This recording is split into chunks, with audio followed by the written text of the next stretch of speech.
Hi, this is Chris from Total Parts Plus, 29 Meadow Ave, Clippers Plains. Our phone number is 0738481382, and today we have a 1998 Holden TF Rodeo LX dual cab ute, stock reference number 4111. The shape runs from the third month 1997 through to the third month 2003. It has a 4JB1 2.8 litre 4-cylinder turbo diesel engine backed by a 5-speed manual 4-wheel drive transmission. 4JB1 2.8 litre 4-cylinder turbo diesel engine. This vehicle has been in a rollover. We have the right hand headlight. It's got an alloy nudge bar supplied with all bolts and brackets. Radiator grille. Left hand headlight. Left hand corner light. This vehicle's fitted with 16-inch steel rims. Left front has a good tyre. We have the left power manual door mirror. Left rear 16-inch steel rim with a good tyre.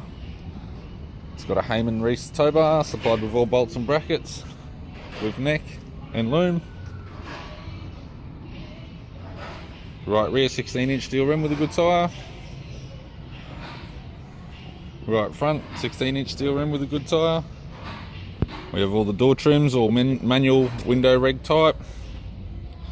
This vehicle's fitted with grey cloth interior. We have the centre console, drink holder type, gear shift type console, 5-speed gear shift, 4-wheel drive. Heater controls, factory tape player, interior mirror, and the instrument cluster. I'm Chris from Total Parts Plus, and I'd like to thank you for watching this video.